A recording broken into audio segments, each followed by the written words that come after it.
Hi friends, இந்த வீடியோவில் பார்த்தீங்கன்னா பிடிசி யூஎஸ்டியோட டெக்னிக்கல் அனாலிசிஸ் வந்து பார்த்துருவோம். இன்றைக்கி வந்து பார்த்தீங்கன்னா ஃப்ரைடே நமக்கு ஃபாரெக்ஸ் மார்க்கெட் வந்து க்ளோஸ் ஆயிடுச்சு. கிரிப்டோ கரன்சி வேணால் நமக்கு வந்து இப்போ கரண்ட்டாக இன்றைக்கி ட்ரேட் பண்ண முடியும். இன்றைக்கி அண்ட் நாளைக்கு, அதாவது சண்டே, இந்த 2 நாள் வந்து இதுக்கான அனாலிசிஸ் வந்து நம்ம போஸ்ட் பண்ணலாம். ஓகேங்களா? இப்போ நம்ம வந்து பார்த்திங்கன்னா டெய்லி டைம் ஃப்ரேமில் வந்து சூஸ் பண்ணிக்கலாம். டெய்லி டைம் ஃப்ரேமில் எப்படி சப்போர்ட் அண்ட் ரெசிஸ்டன்ஸ் லெவல்ஸ் வந்து மார்க் பண்ணுறதுன்னு பார்த்துருவோம். டெய்லி டைம் ஃப்ரேம் பார்த்தோன்னா நமக்கு இந்த ரேஞ்சில் நமக்கு வந்து ஒரு கன்சால்டேஷன்ஸை க்ரியேட் பண்ணியிருக்கு மார்க்கெட். பார்த்தீங்கன்னா வந்து தெரியும் நமக்கு. ஃபஸ்ட்டு பேரிஷ் கேண்டில், அடுத்த பேரிஷ் கேண்டில் அப்படி கண்டினியூஸாக நமக்கு வந்து என்ன பண்ணுதுன்னா மார்க்கெட் ஒரு கன்சால்டேஷனில் இருக்குது. அதாவது டெய்லி டைம் ஃப்ரேமில் இப்போ நம்ம அந்த கன்சால்டேஷன்ஸ் கவர் பண்ணுற மாதிரி up side and down side வந்து சப்போர்ட் அண்ட் ரெசிஸ்டன்ஸ் லெவல்ஸ் வந்து மார்க் பண்ண போகிறோம். சப்போர்ட் வந்து பார்த்தீங்கன்னா நமக்கு வந்து இந்த ரேஞ்சில் மார்க் பண்ணிக்கலாம். கலர் வந்து சேஞ்ச் பண்ணிக்கிறேன். சப்போர்ட் வந்து பார்த்தோன்னா 60 to 90 அந்த ரேஞ்சில் வந்து சப்போர்ட் வந்து மார்க் பண்ணிக்கலாம். ரெசிஸ்டன்ஸ் வந்து பார்த்தோன்னா அப் சைடு இருக்கக்கூடிய இந்த பாடியை வந்து மார்க் பண்ணிக்கலாம். ஃபஸ்ட்டு வந்து லெவல்ஸ் வந்து மார்க் பண்ணிக்கலாம். அடுத்து வந்து லோயர் டெம்பரேச்சர் போய்ட்டு அட்ஜஸ்ட்மெண்ட் பண்ணிக்கலாம். ஓகேங்களா? 6188 வந்து நம்ம வந்து 880 வந்து மார்க் பண்ணிக்குவோம் ரெசிஸ்டன்ஸ். அதாவது இந்த கன்சால்டேஷன்ஸை கவர் பண்ணுற மாதிரி நம்ம வந்து மார்க் பண்ண போகிறோம். ஓகேங்களா? அடுத்த அந்த ரெசிஸ்டன்ஸை பிரேக் அவுட் பண்ணிச்சுன்னா மார்க்கெட் எங்கே வரையும் போகும் அப்படின்னு பார்த்தோன்னா ப்ரீவியஸ் லெஃப்ட் ஹேண்ட் சைடில் க்ளீன் கேண்டிஸ்டிக்ஸ் இருக்குது இந்த ரேஞ்ச் வரையும். அதாவது நமக்கு வந்து ஒரு 64 138 அந்த ரேஞ்ச் வரையுமே பார்த்திங்கன்னா ஒரு க்ளீன் கேண்டிஸ்டிக்ஸ் இருக்கிறதுனால நமக்கு என்ன பண்ணால் மார்க்கெட் இங்கே அந்த ரெசிஸ்டன்ஸை பிரேக் அவுட் பண்ணும்போது கண்டினியூவாக போயிட்டு அந்த ரேஞ்சை ரீச் அவுட் பண்ணுறதுக்கான சான்ஸ் வந்து அதிகமாக இருக்குது. இதை வந்து கலர் சேஞ்ச் பண்ணிக்கலாம். க்ரீன் கலராக நான் வந்து செட் பண்ணிக்கிறேன். அதாவது டெய்லி சார்ட்டோட டார்கெட்டை வந்து க்ரீன் கலர் மார்க் பண்ணிக்கிறேன். அதே மாதிரி சப்போர்ட்டை பிரேக் அவுட் பண்ணிச்சுன்னா அந்த ப்ரீவியஸ் லெஃப்ட் ஹேண்ட் சைடில் பார்த்தோம்னா நமக்கு வந்து விக்கு கொடுத்துருக்கு. அதாவது இந்த பேரிஷ் கேண்டில் வந்து பார்த்தோன்னா ஒரு விக்கை கொடுத்துட்டு தான் இங்கே வந்து கன்சால்டேஷன்ஸ் க்ரியேட் பண்ணிகிட்ருக்கு. ஸோ நம்ம இந்த விக்கில் வந்து டவுன் சைட் டார்கெட்டை செட் பண்ணிக்கலாம். 478 வந்து நம்ம வந்து டவுன் சைட் டார்கெட் வந்து செட் பண்ணிக்கலாம். இப்போ நம்ம ஹையர் டைம் ஃப்ரேம்னா சப்போர்ட் அண்ட் ரெசிஸ்டன்ஸ் லெவல்ஸ் வந்து மார்க் பண்ணிட்டோம். அதே மாதிரி அதுக்கான லெவல்ஸையும் மார்க் பண்ணிட்டோம். இப்போ நெக்ஸ்ட் வந்து என்ன பண்ணலாம்னா லோயர் டைம் ஃப்ரேம் போயிட்டு பார்ப்போம். லோயர் டைம் ஃப்ரேம் போயிட்டு அட்ஜஸ்ட்மெண்ட் பண்ணிக்கலாம். லோயர் டைம் ஃப்ரேம் பார்த்தோன்னா வந்து சப்போர்ட்டை இங்கே பார்த்தீங்கன்னா நமக்கே தெரியும் ஒரு ஃபேக் அவுட் மாதிரி கொடுத்துட்டு மார்க்கெட் ரிவர்சல் ஆகிடுச்சு. ஸோ நமக்கு இப்போ சப்போர்ட்னு பார்த்தோன்னா நமக்கு வந்து இந்த டவுன் சைடு இருக்கக்கூடிய இந்த ஏரியா தான். ஓகேவா? நமக்கு வந்து பேரிஷ் கேண்டில் அடுத்த ஒரு புல்லிஷ் கேண்டில். ஸோ நமக்கு இங்கே வந்து சப்போர்ட் வந்து க்ரியேட் ஆகிடுச்சு.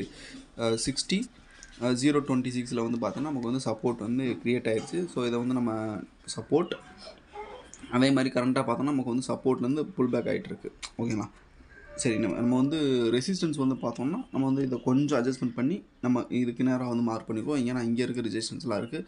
நமக்கு இந்த இடத்துல ரிஜெக்ஷன் பிரேக் அவுட் பண்ணாலும் நமக்கு இதையும் நமக்கு ரெஸ்பெக்ட் பண்ணணும். ஸோ நம்ம என்ன பண்ணலாம், இங்கே இருக்கிறதே நம்ம வந்து கவர் பண்ணுற மாதிரி நம்ம வந்து மார்க் பண்ணிக்கலாம். 62 007 வந்து நம்ம வந்து ரெசிஸ்டன்ஸ் வந்து மார்க் பண்ணிக்குவோம். இப்போ நமக்கு வந்து சப்போர்ட்டை பிரேக் அவுட் பண்ணுச்சுன்னா நமக்கான டார்கெட் இருக்குது. ரெசிஸ்டன்ஸை பிரேக் அவுட் பண்ணால் ஓகே.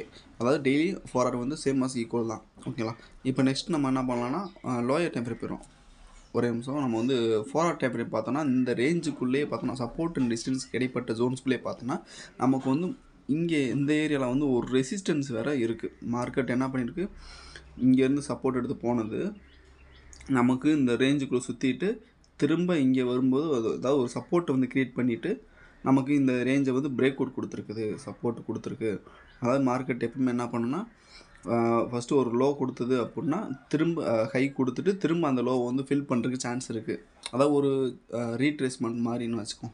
அப்படி பார்க்கும்போது நமக்கு வந்து இப்போ ரீட்ரேஸ்மெண்ட் ஆகிறதுக்கான பாசிபிலிட்டிஸ் வந்து அதிகமாக இருக்குது. அப்படி ரீட்ரேஸ்மெண்ட் ஆனால் நமக்கான டார்கெட் வந்து பார்த்தோன்னா இங்கே இருக்கக்கூடிய இந்த சப்போர்ட் தான், இந்த ஆரஞ்சு கலர் சப்போர்ட் தான். அதாவது 4 hour சப்போர்ட்டு, அதாவது 60 026 அந்த ரேஞ்ச் வரையும் வரதுக்கான சான்ஸ் வந்து அதிகமாக இருக்குது. அதாவது லோயர் டைம் ஃப்ரேம் ட்ரேட் பண்ணும்போது நமக்கு ஹையர் டைம் ஃப்ரேம்னு பார்த்தோம்னா டெய்லி 4 hour ட்ரேட் பண்ணுறவங்க நம்ம இந்த ஆரஞ்சு கலர் லைனை பிரேக் அவுட் பண்ணணும்.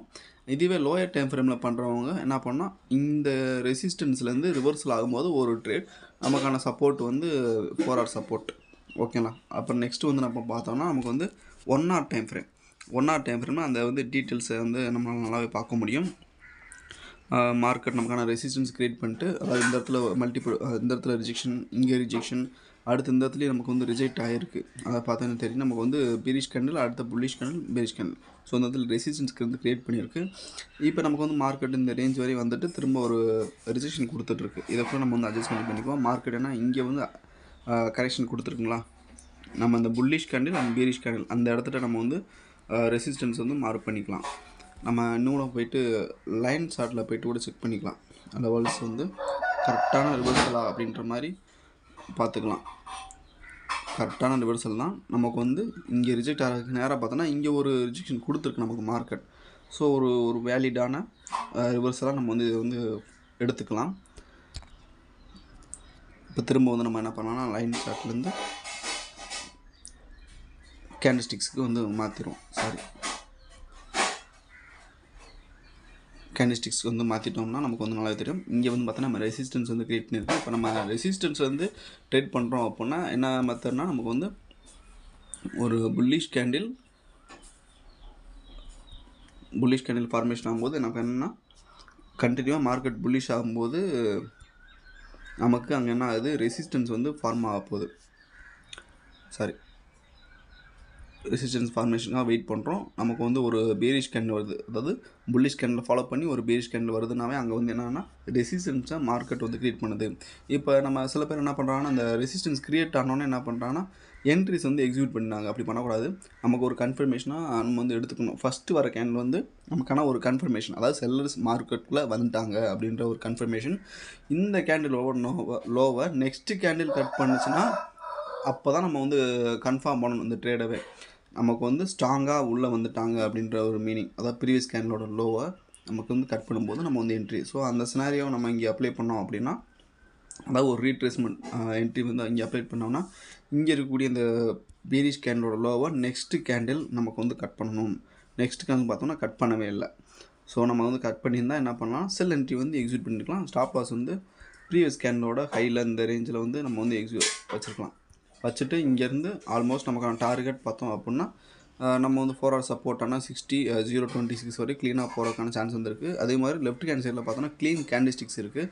ஸோ அதாவது மார்க்கெட் வந்து பாஸ்ட் மூமெண்ட்டில் எப்படி பர்ஃபார்ம் பண்ணியிருக்கோ அதை பேஸ் பண்ணி தான் ப்ரெசென்ட்டில் பர்ஃபார்ம் பண்ணுறதுக்கு சான்ஸ் வந்து அதிகமாக இருக்குது. ஸோ நெக்ஸ்ட்டு வந்து இந்த ரேஞ்சில் ஒரு செல் என்ட்ரி கொடுக்குற சான்ஸ் இருக்குது. வெயிட் பண்ணி பார்க்குறது நல்லது. இன்றைக்கி அதாவது மார்க்கெட் எப்போயுமே பார்த்திங்கன்னா சாட்டர்டே அண்ட் சண்டே வந்து அந்தளவுக்கு மூவ்மெண்ட் இருக்காது. நமக்கு வந்து அந்த வீக்லி 5 days, அதாவது மண்டே டு ஃப்ரைடே தான் நல்ல ஒரு மூவ்மெண்ட் இருக்கும். ஸோ லாட் சைஸ் வந்து சின்ன லாட் சைஸ் யூஸ் பண்ணி ட்ரேட் பண்ணுறது கொஞ்சம் பெட்டராகவே இருக்கும். ஏன்னா இன்றைக்கி வந்து அந்தளவுக்கு வால்யூம் வந்து நான் பார்க்கல, இதுவரை நான் பார்த்ததில்ல. நான் வந்து பார்த்தோன்னா அந்த 5 daysக்குள்ளே தான் ட்ரேட் பண்ணுவேன். இன்றைக்கி சப்போஸ் என்ட்ரி கிடச்சிது அப்படின்னா நான் வந்து அதை கண்டிப்பாக போஸ்ட் பண்ணுறேன். இந்த ஸ்ட்ரக்சர் தான். இந்த ஸ்ட்ரக்சர்ஸை வந்து பிரேக் அவுட் பண்ணுறதுக்காக நம்ம வந்து வெயிட் பண்ணலாம். நமக்கு இந்த இடத்துல ஒரு செல் கொடுக்குறதுக்கு சான்ஸ் வந்து அதிகமாக இருக்குது. கண்டினியூவாக நமக்கு வந்து சப்போர்ட்டை வந்து ரீச் பண்ணோம். இந்த ஸ்ட்ரக்சருக்கு மீறி நம்ம அகேன்ஸ்டாக எந்த ஒரு ட்ரேட்ஸும் வந்து எக்ஸிக்யூட் பண்ண வேணாம். லைட்டாக வந்து பெரிஷாக பர்ஃபார்ம் பண்ணுது இந்த 1 hour கேண்டில். இது வந்து பார்த்தோன்னா 1 hour time frame already ½ hour candle வந்து க்ளோஸ் ஆயிடுச்சு. என்ன சொல்கிறது, கன்சால்டேஷன்லேயே போயிடுச்சு. பார்த்தீங்கன்னா தெரியும், கன்சால்டேஷனில் போயிடுச்சு. இப்போ ஒரு டோஜி கேண்டில் மாதிரி கொடுத்துருக்கு. மேக்ஸிமம் வந்து இந்த லோவை வந்து கட் பண்ணுறதுக்கு சான்ஸ் வந்து அதிகமாகவே இருக்குது. சப்போஸ் ட்ரேட் பண்ண நினைக்கிறவங்க இந்த என்ன பண்ணலான்னா இந்த இடத்துல ஒரு அலர்ட்ஸ் வந்து செட் பண்ணிக்கலாம். அலர்ட் வந்து ஒன்றும் இல்லை, இங்கே இருக்கக்கூடிய இந்த அலர்ட் சிம்பிளை கொடுத்தோம்னா இதில் வந்து டீட்டெயில்ஸ் வந்து கேட்கும். கிராசிங் டவுன் கொடுத்துக்கலாம். மார்க்கெட் வந்து டவுன் சைடு வரும்போது நம்ம வந்து அலர்ட் வர மாதிரி செட் பண்ணிக்கலாம். நான் வந்து இந்த ப்ரீவியஸ் கேண்டலோட லோவில் நான் செட் பண்ணிக்கிறேன். நம்ம வந்து எந்த நேரமும் மார்க்கெட்டை வந்து வாட்ச் பண்ணணும் அவசியம் கிடையாது. இந்த மாதிரி அலர்ட்டை வந்து செட் பண்ணிட்டோம் அப்படின்னா நமக்கு வந்து மார்க்கெட் அந்த இடத்துல ரீச் ஆகும்போது என்ன பண்ணால் மெயில் இந்த மாதிரி நம்ம வந்து கொடுத்துக்கலாம். நம்ம வந்து கொடுக்குறதா. இப்போ நான் வந்து பார்த்தீங்கன்னா மெயிலில் வந்து கொடுத்துருக்கேன். எனக்கு வந்து மெயில் வந்துகிட்டே இருக்கும். இந்த நோட்டிஃபிகேஷன் செட்டிங்ஸில் பார்த்தோன்னா நமக்கு வந்து தெரியும், சென்ட் மெயிலு, அப்புறம் என்னென்ன இதில் நமக்கு வந்து அலர்ட் வர்றதுன்ற சொல்லி அந்த ஆப்ஷன்ஸ் வந்து கொடுத்துருப்பாங்க. நான் வந்து மெயில் வந்து ஆன் பண்ணி வச்சுருக்கிறேன். ஸோ எனக்கு என்ன பண்ணால் மெயிலுக்கு வந்துடும். மெயிலில் வரும்போது எனக்கு வந்து நான் பார்த்துட்டு அந்த ட்ரேடை வந்து எக்ஸிக்யூட் பண்ணுவேன். இந்த மாதிரி தான். ஸோ நெக்ஸ்ட் ஒரு வீடியோவில் பார்ப்போம். Thank you friends. அதே மாதிரி எனி அனாலிசிஸ் வேணும் அப்படின்னாலும் கமெண்ட் செக்ஷனில் வந்து கமெண்ட் பண்ணுங்கள். நம்ம டெய்லி அனாலிசிஸ் போடுறத பற்றி பேசுவோம். ஓகேங்களா? Thank you friends.